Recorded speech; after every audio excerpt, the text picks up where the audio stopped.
My library is pathetic. It's tiny, it's impractical, and it's just a glorified enchantment table setup. That changes in this episode. I took it upon myself to design the coziest library this Let's Play will ever see. In fact, it's so cozy, you'll hear it moan. Of course, a library can't actually moan, but I found a way to mod it in. It's actually hilarious. Cozy by itself is not enough, which is why I've added special features such as this grand enchantment setup, librarian's quarters, reading areas, and so much more. I'm sure you'll see some ideas that you can add to your own library build. In preparation for this expansion, I need wool, paper, and leather. First, I took care of the paper and wool problem by expanding my sugarcane and sheep farm, and then I corralled some cows for breeding. We just need a lot of wheat to begin this operation. How can I set up a wheat farm where I don't have to worry about wheat ever again? Oh, would you look at that? About 1,200 plots of farmland conveniently placed just for me, ready for harvesting. Actually, it wasn't convenient at all. This took 12 hours to terraform and plant. I used Lightmatica to generate the material list, which now gives us a clear action plan. Knowing that the breed cooldown is 5 minutes, which is impressive for a cow, by the way, I used that time to collect other materials. A flow state developed during this phase where I breed some cows, collect moss, breed more cows, collect sugarcane. You get the idea. We've collected everything we need except for bookshelves and, well, diorite wall. Funnily enough, that's the hardest thing to obtain. I can't find diorite anywhere. But with the leather that I have now and some sugar cane that I've been farming forever, let's find out how many bookshelves we can make right now. And hopefully limit the number of cows we have to obliterate in this episode. Because PETA might come knocking on my door. Yeah, this storage warehouse is so convenient. I love that I invested some time into this. It's making my job so much easier. Looks like we have to go over to the cow farm and actually slaughter some cows. There's a leather piece, so we need 600 leather? We need almost 600 leather. I'm not cruel enough to slaughter even the children. I'm not you know who.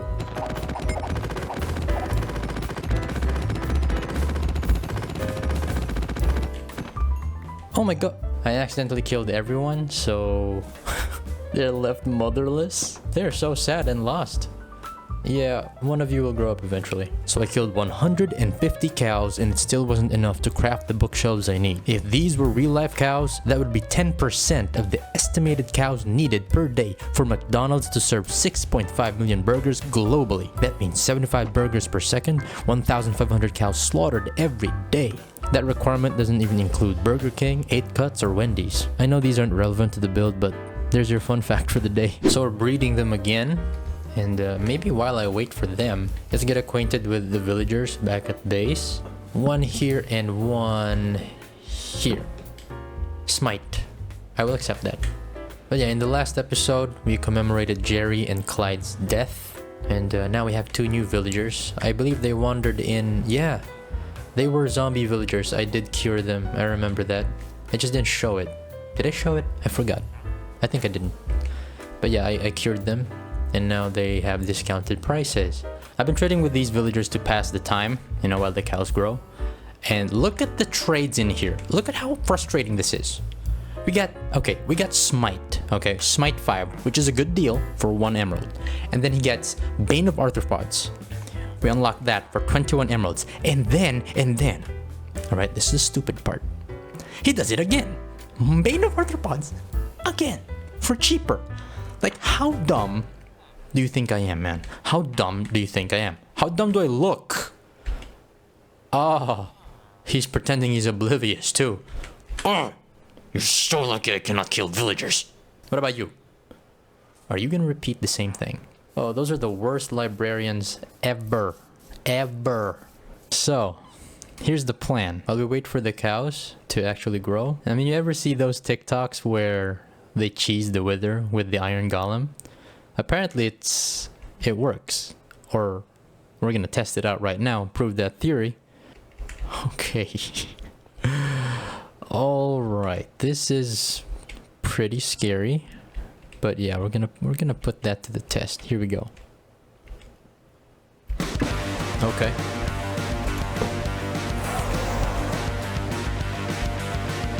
We're gonna have to drink this.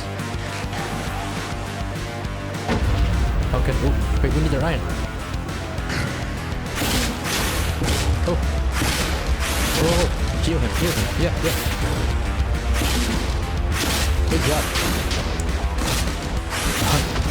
Look at him.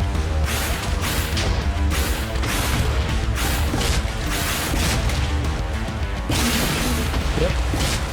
It works, guys.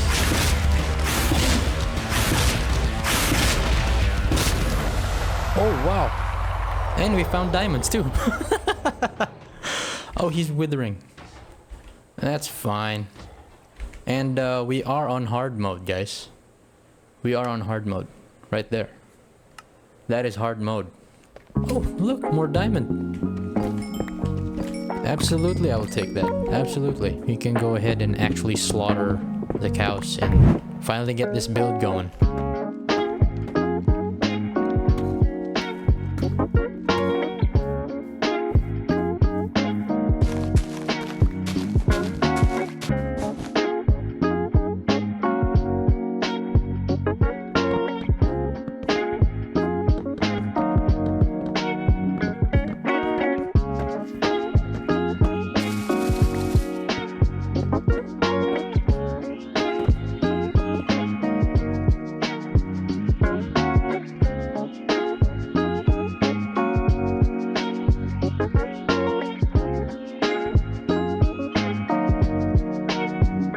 With the foundation of the library built, it's time to add the special features and interior details that add to the cozy theme. The old library frame now houses the terrarium where we will have a pet turtle. This will make sense in a minute as my son has the weirdest sense of humor in owl history.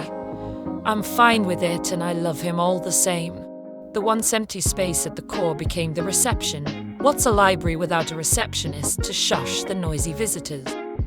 Next, we dig down at the bottom of the staircase where the librarian's quarters will be. This is my favorite part of the interior, actually.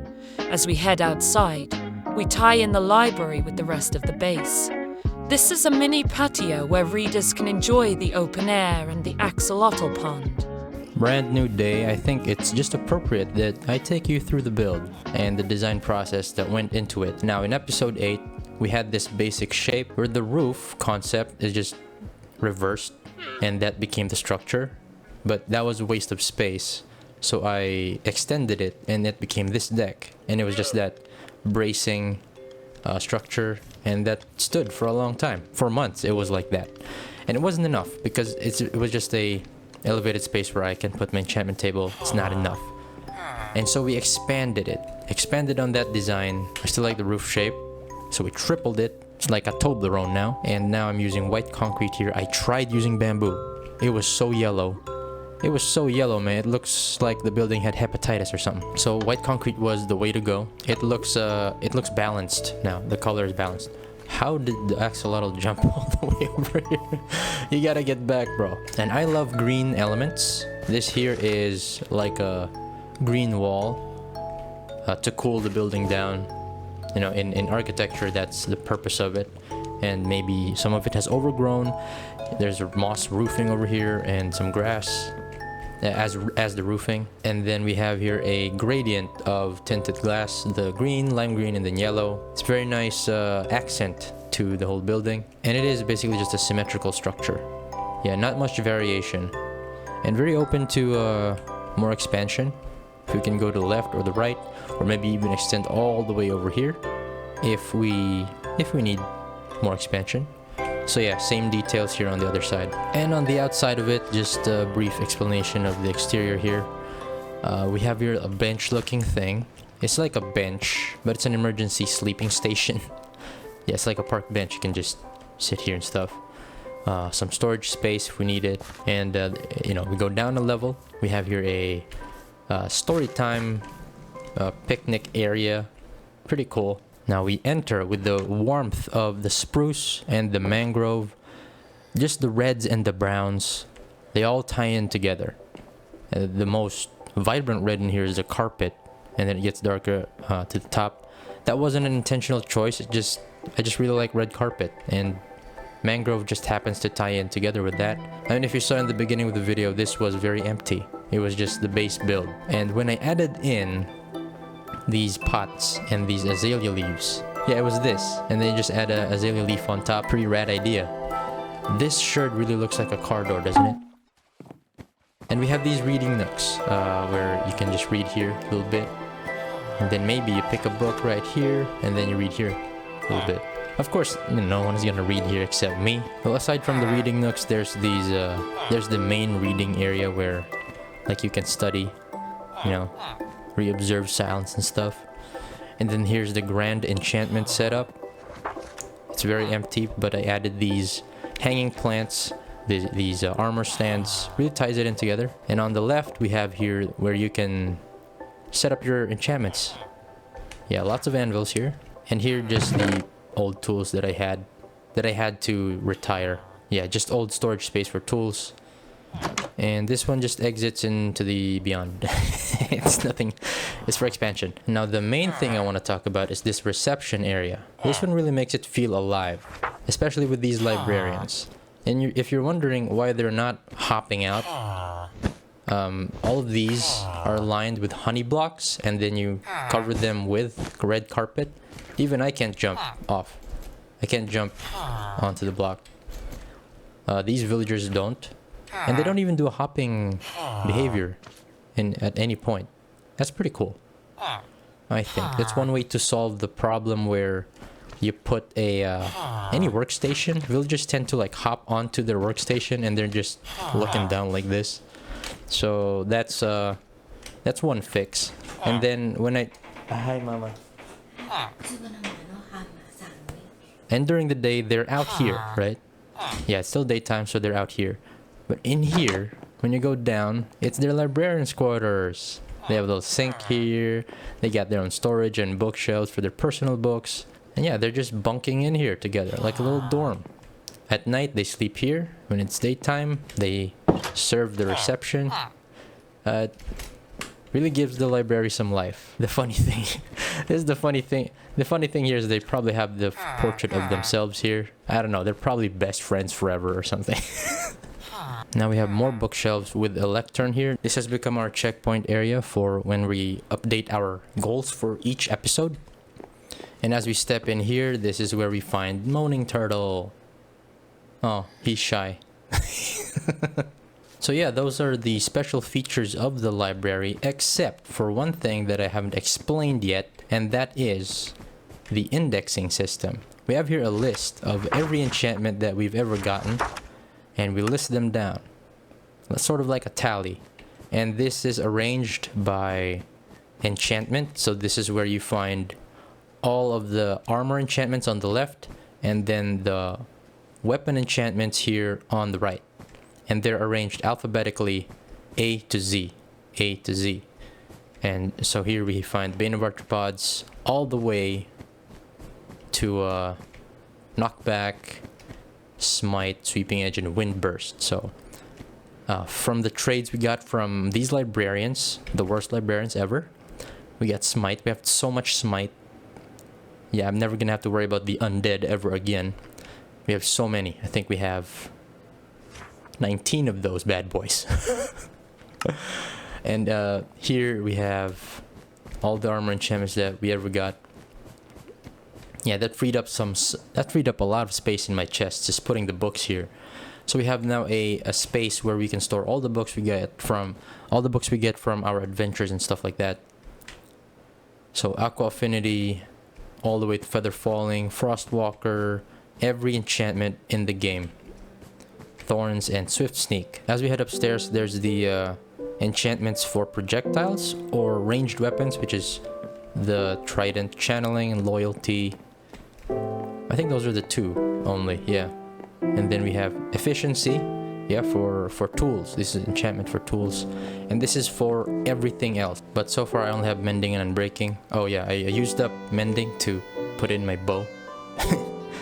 I have Mending on Diamond Sword and my bow so far. I don't want to abuse it. I don't want to use Mending on every tool or every armor. Yeah, they all cycle through and wear down just like everything else in real life. So yeah, that's the cozy part about this library. And now I have to take care of the moaning part. I'll figure out tomorrow how I'm gonna make this moan. I'm thinking the entrance will have a mechanism where I walk in, And then there'll be a moaning sound.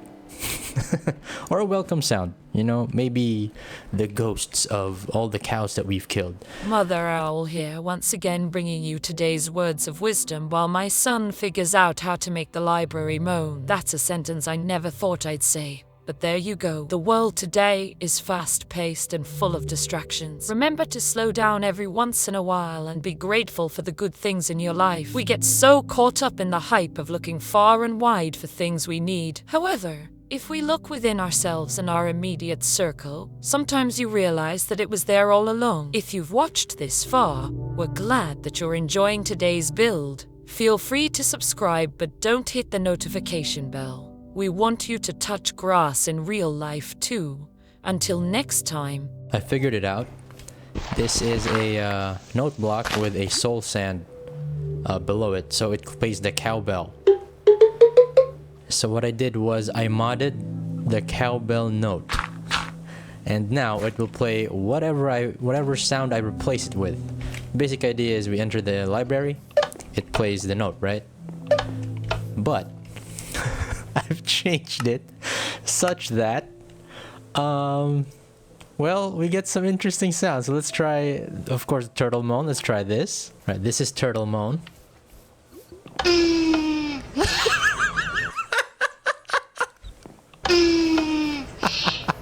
That's your moaning turtle right there. Alright, let's try another one. Yeah, mind you, I have not tested these sounds out. I just created all the zip files and then I didn't test them. So I don't know. This is the first time I'm hearing them in game. Oh my gosh, that is loud. That is loud. So, you know, you want to enchant something. Oh, I want to enchant something. Let's go visit the library. Oh my gosh. It's a grumpy old man. Oh. Oh. Yep, that's very eerie. Those are the ghosts of all the cows that we've killed. Oh, by the way, 894 cow? From what? So for this project, we sacrificed 894 cow to get all of the leather that we need for all these bookshelves. That's almost 600 plus bookshelves to create all the books. And now every time we enter the library, we hear the ghosts of all those cows we killed. But I have modded in a lot more sounds than that. Let's test them out. Anybody traveling with children, we hate you. So when we enter the library, it's... Anybody traveling with children, we hate you. This one is the longest one. What? No, that's not the wrong. That's the wrong resource pack. But okay, I'm gonna adjust the pitch a little bit.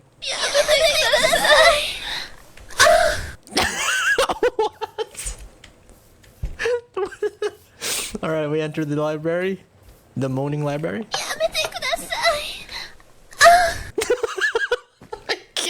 Yeah, we can't do that. That's inappropriate right now. This is the last one I modded in, and so by far the longest audio file. So let's see if it plays.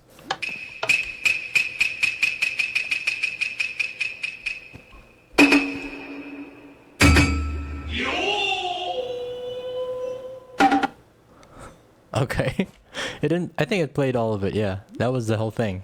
If we enter it multiple times.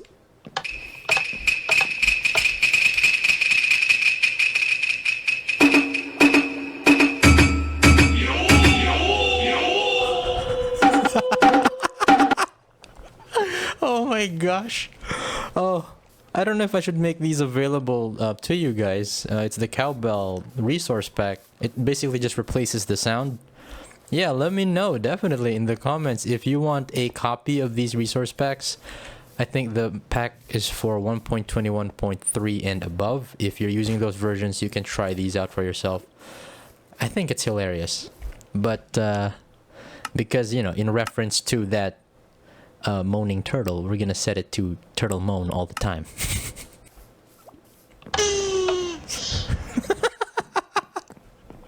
I'm gonna love coming to the library now. It gives you just a solid laugh.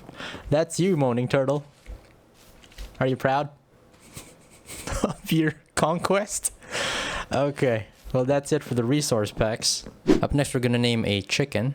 Shout out to Neko Gajic or Gajic. I'm sorry if I'm butchering your name. Please tell me how to pronounce it correctly. He suggests a name for another chicken that is Terminator. Pretty cool. Right now we need a chick. Oh, there's one. But we gotta name him Terminator.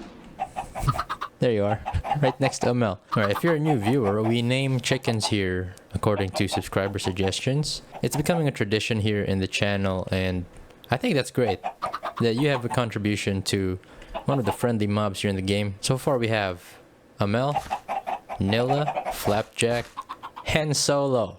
How are you doing, buddy? And Pablo Doggy Ice Cream. Oh, of course, I can't forget Mr. Nugget. He's kind of a lone wolf. And, whoa. Where's Terminator? There you are. I know, Terminator is looking for a mother right now. Why are you stuck? The birch forest becomes some sort of a bee farm? Apiary? Well, I needed honey blocks real quick, so I set that up. And I think we go to the sad part now, which is burying Regan. Yeah, I think Regan died. And I've been on peaceful for quite some time. Yes, I build on peaceful. Sue me.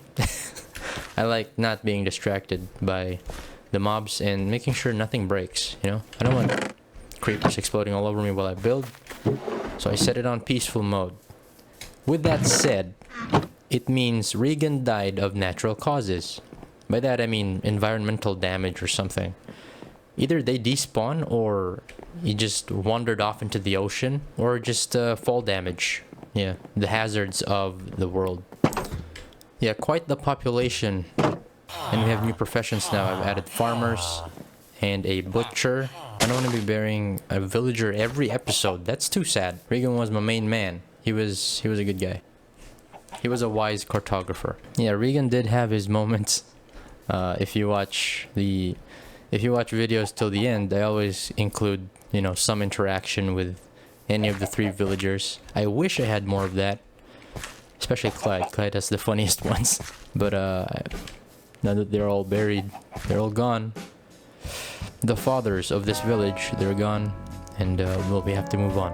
We're gonna have Clyde 2.0 and Regan 2.0 and stuff like that. How do you live with that nose?